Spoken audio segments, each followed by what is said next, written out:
Thank you very much for clicking on this video, and in this video we are going to study chemistry by questions and answers. This is a revision class. As you can see on the topic, we are treating 2010 Waec past question paper objective.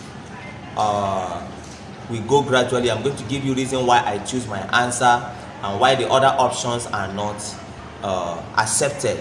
The first question here is the electron configuration of carbon atom in its excited state is. Listen, let me tell you something. This word electron configuration can also be written as electronic configuration, and here we are using excited state of carbon atom. That means that we also have non-excited state, which we call ground state. The ground state electronic configuration is different from the excited state of carbon electronic configuration. And when we are filling the ground state, I believe nearly every student of chemistry have the idea of these ground states: 1x2, 2s2, 2p2. That is a simple way of representing it, as you can see on the screen. But when we are asked to fill this thing by electronic configuration, it reads 1s2, 2s1, 2p3. Now the problem here is that someone that understand what we mean by Aufbau and Hund's rule will ask, why do we have to fill p up to 3 when s is not filled? This has to do with understanding what happened between the ground state and the excited state of electronic configuration of carbon, where the p orbitals are feeling unbalanced. The px py has electron, whereas pz does not have electron. Therefore they are unbalanced. Therefore they want to be balanced. Therefore one of the electron in the s is being promoted to the pz, so that all of them will have one electron in the p. I'm not talking of this x, I'm talking of the p. They have one electron in the p, making it balanced. Therefore all the p contains one electron. That is how we got the excited state. Now if I am to look at the options here, the option that looks more accurate to it is the option D. The option A is the ground state, whereas the option D is the excited state. An important medical use of nuclear radiation is dash. Actually the answer is radiotherapy. Question number 3. Which of the following elements exhibits the same chemical properties as the atom 3517X? An element with, okay, the number 17 is the atomic number and it determines the properties of the element. This proton number is unique to every element. For instance, if the proton number is 1, we say it is hydrogen atom. If the proton number is 2, we say it is helium atom. Now we are having the atomic number or the proton number to be 17. What we mean there is the total number of protons present in the nucleus of an atom. That's what we mean by atomic number. And the 17 here determines the property of that particular element. Therefore we should look for elements that has that atomic number 17. Let's look at the option. We have atomic number 17, which is the correct answer. I don't need to look at the atomic number 18. I don't need to look at mass number 35 or mass number 52. Let's go for question number 4. Which of the following noble gases has electronic structure similar to that of N, that is nitrogen, in ammonia, NH3? If you look at the structure of the shell of nitrogen, there is something there. It lacks 3 electrons. It lacks 3 electrons to complete its octet state. Now if it is lacking 3 electrons and it has 5 electrons, it is difficult to give out all that 5. Rather, it will be much easier to gain 3 electrons. Now when it gains 3 electrons, it will look more like atom that has 2,8 electronic configuration, and the one that has 2,8 electronic configuration is neon. According to the option I have here, I have 2He, 10Ni, 18R and 36 Cre. What I mean there is 2 helium, 10 neon, 18 argon, and 36 krypton. If you look at what I say, 2, 8. 2 plus 8 give us 10. Therefore, neon would have the electronic configuration of N in NH3.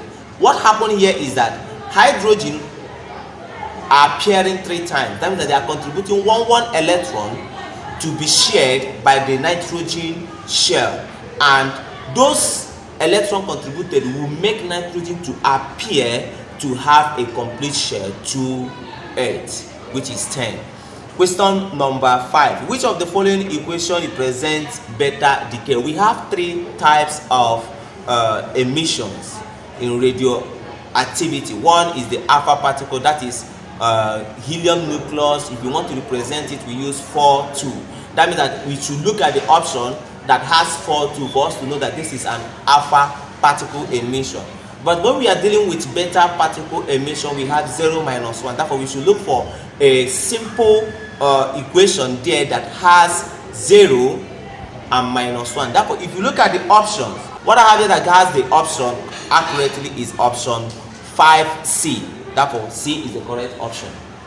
Let's go for question number 6. The energy change which accompanies the addition of an electron to a gaseous atom is called what? Okay, I have 4 options here, and I just need to define what the 4 option is, and the answer will come up. Let me pick the wrong ones first. Atomization. Atomization is the ability of forming atoms from ions, or converting ions to atoms.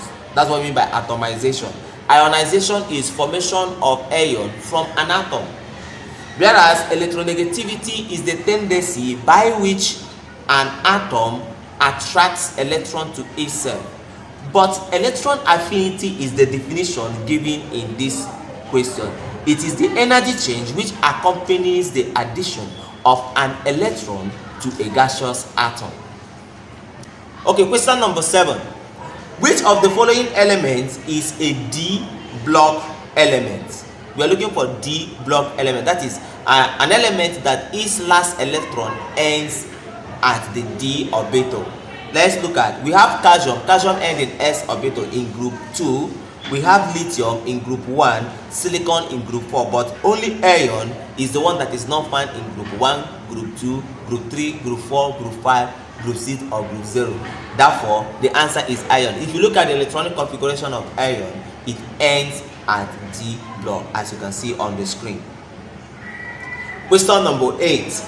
Calcium and magnesium belongs to the same group in the periodic table because both are metals. No, yes, we know that both of them are metal, but that is not the reason why we place them in the same group, because we still have sodium that is metal, we have iron that is metal, but it's not placed in the same group. The option B forms cations. What we mean by forming cations, it means that they lose electron. All the metals lose electron, but they are not placed in the same group. The next option here, they form colorless salts. But that is not even the reason why we should place magnesium and calcium in the same group. The last option is the one that remains, and to me, that's the correct answer. They have the same number of valence electrons. That means that for us to place elements in the same group, what we need to do is to look at their valence electron. That if they have similar valence electron, it means that they are going to have similar chemical properties. Therefore, we place them in the same group. That is why potassium, lithium, and sodium are in the same group, and calcium, beryllium, and magnesium are in the same group, and boron and aluminum are in the same group, because they have similarities of their chemical properties because of their valence electron. It is not because they are metal, it is not because they are non-metal, rather because they have the same valence electron. Why that is so is that if you look at group 4, group 4 has metal, group 4 has non-metal, group 4 has metalloid. Therefore, we still place them in the same group. Are we going to say that it's because they are all metals? No, we can't say that. Let's go for the next question. Question number 9. Which of the following element is diatomic? Which of the following element is diatomic? I gave my students rule for this. I call it He-Von-Klein-Bri. That is hydrogen, fluorine, oxygen, nitrogen, chlorine, bromine, and iodine. They are all diatomic. Now let us look very well which of them in the option has it. As I can look over, I have iron is not included in the Hephonclin Bi. Neon is not included in the Hephonclin Bi. Oxygen is O. It is included in the Hephonclin Bi. Therefore, oxygen is diatomic. Let's go further for question number 10. Which of the following statements about chlorine and iodine at room temperature is correct? Here we are discussing about room temperature, and we are trying to look at which of them is correct. Chlorine is a gas and iodine is solid. Yes, chlorine is a gas and iodine is a solid. That's the correct option. I know sometimes most of us believe that iodine is liquid, because when we get hot, when we are wounded, they normally tell us that they are applying iodine to the wound, and the iodine they apply to the wound is liquid or is in liquid form. That one in the liquid is iodine dissolved in potassium iodide. It is not a perfect iodine, because iodine cannot form liquid. What iodine does is that it moves from being solid to gas, sublimation. Therefore, the option A is accurately correct. So let's go for question number 11. If X is a group 3 element, its oxide will be represented as, if it is group 3 element, that means that the valency is 3 and the oxide, the valency of oxide is 2. Now they are going to exchange, as you can see on the screen, where the 2 goes to the X and 3 of the X go to the 2. We have X2O3, and the best option there is option C. Question number 12. Which of the following species correctly represents an ion of M with 13 protons and 10 electrons? Mind you, this M atomic number is 13. If the atomic number is 13, it means that the proton number is 13. For its neutral atom, it is going to contain 13 proton and 13 electron. And here they are telling us that it is no longer 13 electron that is contained here, because it has formed an ion. It means that there are 3 electrons being lost. And according to chemistry, when an element loses electron, its oxidation state increases. When an element loses electron, it means that it is going to become a positively charged. Now we look down to this. Which of the option has positive charge? We have A and C. That means that we have removed B and D from the option. Now we are to battle between A and C. The atomic number is 13. And atomic number is what we use to record in this, as you can see on the screen. Make an example of it. Okay, that means that the answer is C. We are choosing C as the correct answer because the atomic number is 13 and not 10. Let's go for question number 13. A solid substance with high melting and boiling point is likely to be A or and. Okay, whenever you hear this statement, high melting and boiling point, we are mostly discussing about ionic compounds. That if you look at the options, what we have here is covalent compound, no. Dative covalent compound, no. Electrovalent compound, which is another way of calling ionic compound. Therefore, option C is correct. Question number 14. Which of the following molecule has a linear shell? Now I'm going to treat each of them one after the other. A has tetrahedral, B has linear, C has bent, or we say it is angular, or we say V shell, or we say curved, whereas D has trigonal pyramidal. Therefore, the correct option is B. Question number 15. Which type of bond is represented by the dotted lines in the following structure? A. Covalent bond, B. Dative bond, C. Electrovalent bond, and D. Hydrogen bond. The correct answer is hydrogen bond. But before that, let's understand what each of those bonds represent. Covalent bond. Covalent bond is sharing of electron pairs by 2 atoms contributed equally. Here, it means that one atom will contribute 1 electron, the other will contribute 1 electron, and 2 of them will come together and share it as a paired electron. Dative bond. Dative bonding is a sharing of electron pair by 2 atoms contributed by only one of the atom. Here one of the atoms will bring out 2 electrons and the other will come and join without contributing any electron. Electrovalent bond. Electrovalent bond has about 4 definitions I use, but let me make it just simpler. A transfer of electron. It happens between mostly metals and non-metal. It happens between highly electropositive and highly electronegative. It happens when we have a large electronegative values. That is when it happens. The hydrogen bonding is a type of bond that occurs in the covalent bond, which hydrogen is bonding with the highly electronegative elements with small atoms. That is why chlorine is not included, because chlorine atom is large, despite chlorine having a higher electronegativity than nitrogen.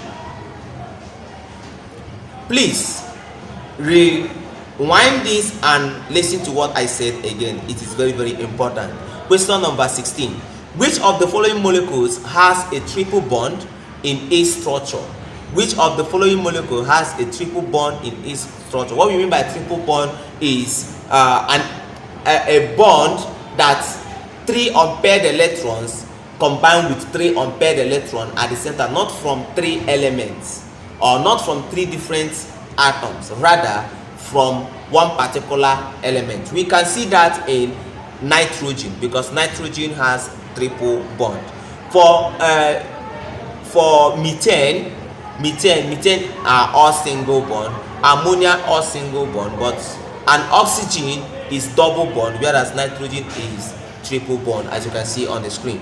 The bonds in crystalline ammonium chloride are, that is question number 17. See, we are talking about crystalline ammonium chloride. There are bonds that are there. 1 ionic bond, covalent bond, and dative bond. For the correct options, we are choosing C, ionic bond, covalent bond, and dative bond. You can see how, let me just tell you how it happens. Nitrogen and hydrogen coming together to form ammonia. What we have there is what we call covalent bonding. Now, when this ammonia combines with hydrogen that has lost its electron, we call it hydrogen ion. We will have what we call ammonium ion, that is dative bond. Remember, I just defined what covalent, dative, electrovalent, and hydrogen bond are. And hydrogen is actually a hydrogen bonding. Now, when the ammonium combined with chlorine, we have solid, a crystalline solid, and this is what we mean by electrovalent bonding, where a highly electropositive ammonium ion is combining with highly electronegative chlorine ion. Although in science, in chemistry, we don't really take ammonium to be very, very high electropositive, but it behaves more like those of the group 1 elements. Let's go for question number 18. You are being asked to consider the neutralization reaction represented by the following equation. Here, they say the stoichiometry ratio of acid to base is, when they say ratio of acid to base, it means that they are asking you to identify the one that is base. What is the coefficient in front of it when you have a balanced equation? And identify the coefficient of base too. That means that you must have known the base. From the equation, the base there is Natuco3, that is sodium triisocarbonate 4, that is the base, and the value before it is 1, because there is no value there. That means that there is an invisible +1 present there. Now, when we look at that of the acid, which is the heno3, triazonitrate 5, there is 2 in front of the heno3. Therefore, we are going to say the acid to base is 2:1 rather than 1:2. Therefore, the option B is correct. If you choose option C, you are wrong. Question number 19. A solution of sodium triisocarbonate 4 contains 10.6 gram in 250 centimeter cube of the solution. Calculate the concentration of the solution. This is objective question, and what you have here is mole per dm cube. Since the person did not specify whether it is mole per dm cube, but the options here are mole per dm cube, we can go direct from this value straight to get our mole per dm cube by converting 10.6 grams to mole. Where we have 10.6 gram all over 106 will give us 0.1. 0.1 all over 0.250 will give us 0.4, which is the correct answer, A. Question number 20. What is the volume occupied by 2 moles of ammonia at STP? Ammonia is a gas, and at STP, 1 mole of every gas will contain 22.4 dm cube. Here, if you look at it, that means that 2 moles of it is supposed to be 2 times 22.4. 2 times 22.4 gives us 44.8, and the option A has the answer for us. Question number 21. Which of the following apparatus can be used to measure accurately a specific volume of a liquid? Here, we are talking about a specific volume. We are not trying to measure all type of volume. It's a particular volume we want to measure. What we normally use in this apparatus are 2 in the chemistry laboratory that I know. One is volumetric flask, and volumetric flask is not found here. And the other is pipette, which is option D. Beaker has graduations, therefore we can even use it to measure any volume between 0 to a particular measurement based on the beaker. And we still have the conical flask. It has gradations that you can use to measure some other volume, but not a specific volume. We have measuring cylinder that is more of what we use to measure, because conical flasks and beakers is not advisable for us to make use of it in measuring a volume of any liquid we are going to use in practical in chemistry. Rather, we make use of the measuring cylinder. But measuring cylinder measures different type of volume, but we are asked to look at a specific volume where it is only pipette that does that. Where pipette measure 20 centimeter cube or 25 centimeter cube only. It cannot measure more than that. But when we look at volumetric flasks, we have one that can measure 250 centimeter cube. We have the one that can measure 50 centimeter cube. We have the one that can measure 100 centimeter cube, 250, 500, 1000, 2000, or even 5000, based on what the person wants to make use of it. But here we are talking about specific. Question number 22. Which of the